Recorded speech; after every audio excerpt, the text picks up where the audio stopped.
युवाओं को बेरोजगार रखने वालों, जनता माफ नहीं करेगी। तो नमस्कार दोस्तों, कैसे हैं आप लोग। आशा करता हूँ कि आप लोग बढ़िया होंगे और सब कुछ एकदम बढ़िया चल रहा होगा। दोस्तों, अगर आप लॉ एस्पिरेंट हो तो ये वीडियो आपके लिए बहुत ही ज़्यादा क्रूशियल है। Consortium of national law universities ने ऑफिशियल अनाउंसमेंट कर दिया है क्लैट 2026 के एग्ज़ाम का, जो कि है संडे 7 दिसंबर 2025 को। ठीक है, ये एक ऐसा एग्ज़ाम है जो आपको टॉप 26 नेशनल लॉ यूनिवर्सिटीज़ के दरवाजे खोलता है। ठीक है, चाहे आप अंडर ग्रेजुएट कोर्स के लिए तैयारी कर रहे हैं या फिर पोस्ट ग्रेजुएट के लिए। अगर आप एक टॉप एनएलयू सीट चाहते हो तो अभी से अपनी तैयारी को नेक्स्ट लेवल पे ले जाना ज़रूरी है। ठीक है, अब बात करते हैं कि why the December date matters. दोस्तों, पहले ना क्लैट एग्ज़ाम मई में होता था, लेकिन 2023 के बाद इस एग्ज़ाम को दिसंबर में शिफ्ट कर दिया गया है। इसके पीछे रीज़न है कि स्टूडेंट्स अपने बोर्ड एग्ज़ाम के साथ क्लैश की टेंशन ना ले। ठीक है, कि बोर्ड एग्ज़ाम और ये एग्ज़ाम दोनों साथ साथ ना हो। मतलब अब आपका पूरा एडमिशन प्रोसेस बोर्ड एग्ज़ाम से पहले ही ख़त्म हो जाता है। इसका एक फ़ायदा ये भी है कि आपको दिसंबर से मार्च तक अपना फोकस सिर्फ बोर्ड एग्ज़ाम पर देना होता है। लेकिन इसका एक नुकसान भी है दोस्तों। सिलेबस को ना जल्दी कंप्लीट करना पड़ता है और प्रिपरेशन का प्रेशर सितंबर से नवंबर तक मैक्सिमम होता है।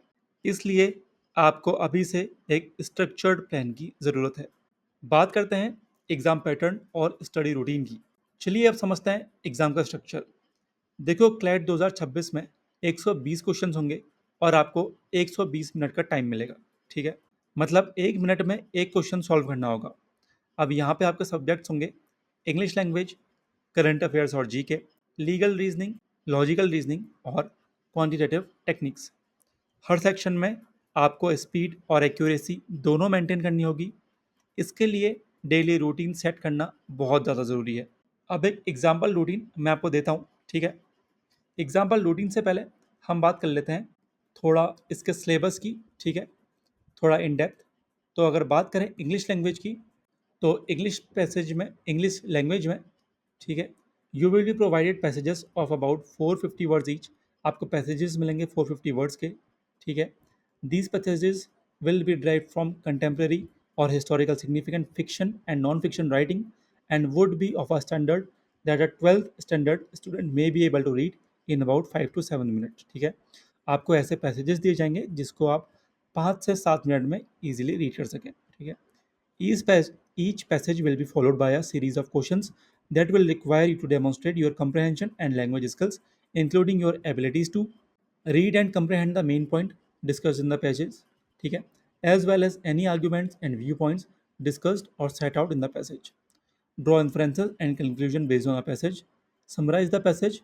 Compare and contrast the different arguments or viewpoints set out in the passage and understand the meaning of various words and phrases in the context that they are used in the passage.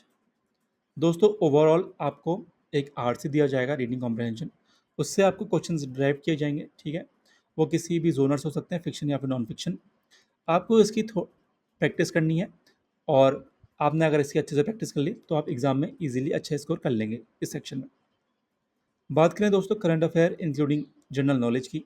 ठीक है, तो इसमें आपसे आएंगे the questions में include an examination of legal framework और knowledge discussed in और related to the passage would not acquire any additional knowledge. ठीक है, कोई एडिशनल नॉलेज आपसे यहाँ पे नहीं पूछेगा जो कि लॉ के बियॉन्ड जाए। ठीक है, अब यहाँ पे आपका क्या क्या चीज़ें आ सकती हैं आपकी contemporary events of significance from India and the world, arts and cultural आएगा, international affairs and historic events of continuing significance. ठीक है, बात करें दोस्तों लीगल रीजनिंग की, तो यहाँ पे आपसे each passage would be followed by a series of questions that will require you to identify and infer the rules and principles set out in the passage, apply such rules and principles to various fact situations, and understand how changes to the rules or principles may alter their applications to various fact situations। ठीक हो गया दोस्तों। बात करें logical reasoning की, तो इसमें आपका आएगा recognise an argument, its premises and conclusions. एक आर्ग्यूमेंट आपको दिया जाएगा, फिर आपको प्रेमिसेस और कंक्लूजन्स पहचानने होंगे। ठीक है, read and identify the argument set out in the passage, critically analyze patterns of reasoning, and assess how conclusion may depend on particular premises or evidence, and how conclusion may be strengthened or weakened as a consequence of alteration in premises or supporting facts. यहाँ पे आपको एक pattern दिया जाएगा reasoning का, ठीक है। Conclusions दिए जाएंगे और आपको, ठीक है, ड्रॉ करने होंगे उसमें से कुछ ऐसे स्टेटमेंट्स जो कि आपके गिवन कंक्लूजन को स्ट्रेंथन करें या फिर वीकन करें, ठीक है।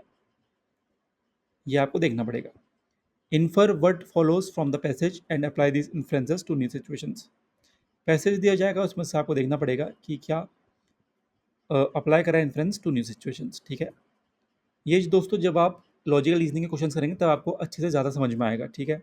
अभी ऐसा हो सकता है कि आपको ना समझ में आए, बट जब आप अपने पर्टिकुलर टीचर की इसके ऊपर वीडियो देखेंगे लॉजिकल रीजनिंग, जब आप इसके अच्छे से प्रैक्टिस करेंगे तब आपको ये चीज़ें ज़्यादा अच्छे से समझ में आएंगी।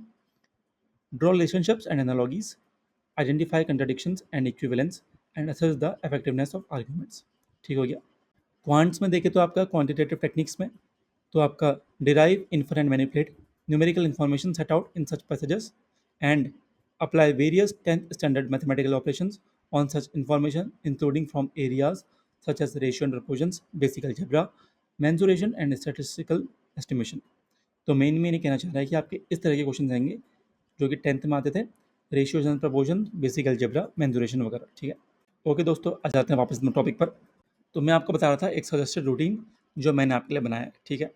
तो दोस्तों आप थोड़ा अपने हिसाब से भी इसको ऊपर नीचे कर सकते हैं, बट ये एक रूटीन है जो मैंने आपके लिए बनाया। 2 घंटे आप देंगे करंट अफेयर्स और लास्ट ईयर का रिवीजन करेंगे। 2 घंटे लीगल रीजनिंग, पैसेजेस और प्रिंसिपल बेस्ड क्वेश्चन को आप देंगे। 2 घंटे अल्टरनेट इंग्लिश और लॉजिकल रीजनिंग प्रैक्टिस आप करेंगे। 1 घंटा क्वांट के लिए डीआई और अरिथमेटिक प्रैक्टिस आप करेंगे। 1 से 2 घंटा आप सेक्शनल या फिर मॉक टेस्ट देंगे विद एनालिसिस, ठीक है। और 30 मिनट रिवीजन, फ्लैश कार्ड और एरर लॉग के लिए।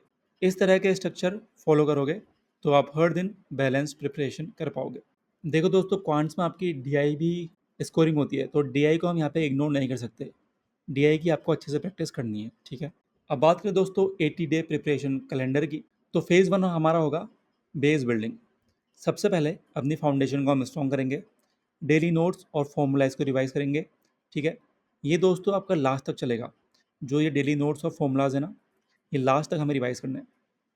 रोज़ के रोज़ हमें प्रैक्टिस करनी है। 2 English comprehension passages, 2 legal passages और एक आपका होगा रीजनिंग, लॉजिकल रीजनिंग पैसेज और 10 क्वांट्स के क्वेश्चन इंक्लूडिंग डीआई, ठीक है। जीके के लिए न्यूज़पेपर पढ़ना है और मंथली रिवीजन मटेरियल मैंडेटरी है। ये आप किसी वीडियो से भी देख सकते हैं, किसी प्लेलिस्ट को भी फॉलो कर सकते हैं या फिर मंथली पीडीएफ को भी फॉलो कर सकते हैं। इस फेज़ में आपको एक्यूरेसी पे फोकस करना है, स्पीड आपकी ऑटोमेटिकली इंप्रूव हो जाएगी। वीक में आपको 2 मॉक्स देने हैं और उन्हें डिटेल में एनालाइज करना है। एनालिसिस यहाँ पे बहुत ज़्यादा ज़रूरी है। फेज़ 2 में इंटेंसिव प्रैक्टिस हम करेंगे। अब आपको हर सब्जेक्ट की सेक्शनल स्ट्रेंथ बिल्ड करनी है। हर दूसरे दिन सेक्शनल टेस्ट लो और मॉक्स को वीक में 3 तक बढ़ाओ। रोज़ 3 से 4 सेट्स प्रैक्टिस करो पर सब्जेक्ट। अपने वीक एरियाज आइडेंटिफाई करो और उन्हीं पे ज़्यादा मेहनत करो। इस फेज़ में स्टेमिना बिल्ड करना इम्पॉर्टेंट है, इसलिए टाइम्ड 2 घंटे के सेशंस करो, जिससे जैसे एग्ज़ाम हॉल में करते हो, ठीक है। Phase 3 day 61 to 80 exam simulation, ये सबसे क्रूशियल फेज़ है। हर वीक 4 से 5 फुल लेंथ मॉक्स दो स्ट्रिक्ट टाइमिंग के साथ। एनालिसिस पे मैक्सिमम टाइम स्पेंड करो। कौन से क्वेश्चन, कौन से इजी क्वेश्चन मिस हुए, कौन से क्वेश्चन में अननेसेसरी ज़्यादा टाइम लगा। लीगल रीजनिंग के प्रिंसिपल्स, लैंडमार्क जजमेंट्स और कॉन्स्टिट्यूशनल आर्टिकल्स रिवाइज करो। जीके के लिए पिछले 8 से 10 महीने का करंट अफेयर्स को फाइनलाइज कर लो, ठीक है। क्वांट्स के शॉर्टकट्स और ट्रिक्स रिवाइज करना मत भूलना, मस्ट है। बात करें लास्ट के 10 डेज़ की, तो ये रहेगा स्मार्ट रिवीजन और कोई भी नए टॉपिक यहाँ पे नहीं पढ़ना है। नए टॉपिक्स को बिल्कुल अवॉइड करो, सिर्फ वही चीज़ें रिवाइज करो जो आपने ऑलरेडी कवर कर ली हैं। हर दिन एक मॉक टेस्ट दो, लेकिन थोड़ा लाइटर रूटीन रखो ताकि आपको फटीग ना हो। लीगल जीके, कॉन्स्टिट्यूशनल लॉ और क्वांट के फॉर्मूलाज लास्ट डेज में फोकस एरिया होने चाहिए। अपनी हेल्थ और माइंडसेट का भी ध्यान देना ज़रूरी है यहाँ पे। ठीक है दोस्तों, अब बात करते हैं इम्पोर्टेंस ऑफ मॉक टेस्ट की। मॉक टेस्ट का रोल क्या रहता है? दोस्तों, मॉक टेस्ट को ना हल्के में बिल्कुल भी मत लो। ये आपको सिर्फ स्पीड और एक्यूरेसी नहीं देते, बल्कि एग्ज़ाम टेम्परामेंट भी बनाते हैं। हर मॉक टेस्ट के बाद एनालाइज करो कौन से क्वेश्चंस आपके गलत हुए, क्यों हुए, और नेक्स्ट टाइम उन्हें कैसे बचना है। ठीक है, एक एरर लॉग मेंटेन करो और उससे रेगुलरली रिवाइज करो।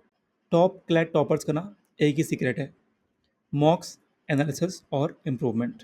ठीक हो गया दोस्तों, अब यहाँ तक अगर आ गए हो और चैनल को सब्सक्राइब नहीं किया है, तो बहुत बड़ी गलती कर रहे हो यार। ठीक है, क्योंकि यहाँ पे ना इस चैनल में आपको daily government job, private job, admit cards, ठीक है, करियर गाइडेंस, मोटिवेशन और भी बहुत सारी ऐसी गलतियाँ जो स्टूडेंट्स करते हैं, ये सब चीज़ें आपको एक ही जगह पर मिल जाती हैं। तो सब्सक्राइब करना चैनल को ज़रूरी है।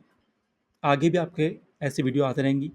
क्लैट के लिए अभी बहुत सारी वीडियोस आएंगी आगे चल के, ठीक है, क्योंकि ये बहुत ज़्यादा इंपॉर्टेंट एग्जाम है। तो उन वीडियोस को आप मिस नहीं करना चाहोगे, इसलिए तुरंत से सब्सक्राइब कर लो। और यार, वीडियो में पहुंच गए हो यहाँ तक, वीडियो पसंद आ गई है तो लाइक कर दो। कोई डाउट है मन में, कुछ सवाल पूछना है, तो नीचे कमेंट बॉक्स आपका इंतजार कर रहा है। बात करें एप्लीकेशन प्रोसेस एंड डेडलाइंस की, तो क्लैट 2026 का फॉर्म जुलाई 2025 से ओपन हो चुका है और डेडलाइन एक्सपेक्टेड है 31 अक्टूबर 2025 तक। फॉर्म भरते वक्त बहुत केयरफुली अपनी डिटेल्स फिल करो। इनकरेक्ट डॉक्यूमेंट्स या मिसमैच्ड कैटेगरी इन्फॉर्मेशन से एप्लीकेशन रिजेक्ट भी हो जाती हैं, तो इसलिए फ़ोटो आपकी क्लियर होनी चाहिए और सिग्नेचर ऑफिशियल आईडी के साथ मैच करने चाहिए। एडमिट कार्ड आपका नवंबर के लास्ट वीक तक रिलीज़ हो सकता है और कंजोर्टियम ऑफिशियल मॉक टेस्ट भी 3-4 वीक पहले देता है, तो रेगुलर वेबसाइट चेक करते रहिए। ठीक है, तो दोस्तों रैप अप करते हैं हमारे आज की वीडियो को। तो दोस्तों, अब टाइम आ गया है कि आप सीरियस हो जाओ। क्लैट 2026 के लिए बस 75 से 80 दिन बचे हैं, जो आपके लीगल करियर को डिफाइन करेंगे। अगर आप एक स्ट्रक्चर्ड प्लान के साथ चले, तो कोई भी आपको टॉप NLU सीट लेने से रोक नहीं सकता। लॉ एक ऐसा प्रोफेशन है जिसमें क्लैरिटी, लॉजिक और कॉन्फिडेंस सबसे ज़्यादा मैटर करता है। आपको अभी से अपने अंदर ये क्वालिटीज़ डेवलप करनी है। एक मॉक टेस्ट एक स्टेप है आपके ड्रीम के और पास जाने का। मेहनत करो, स्मार्ट वर्क करो और अपने गोल्स को अचीव करो। तो दोस्तों, ये था कंप्लीट प्रिपरेशन कैलेंडर और स्ट्रेटजी क्लैट 2026 के लिए। अगर वीडियो पसंद आई हो तो लाइक करो, अपने फ्रेंड्स के साथ शेयर करो और चैनल को सब्सक्राइब करना मत भूलना। हम रोज़ आपके लिए लेटेस्ट जॉब्स, एग्ज़ाम और प्रिपरेशन अपडेट्स लेकर आते हैं। ठीक है, तो आज की वीडियो में बस इतना ही। All the best CLAT warriors, आपकी मेहनत ज़रूर रंग लाएगी।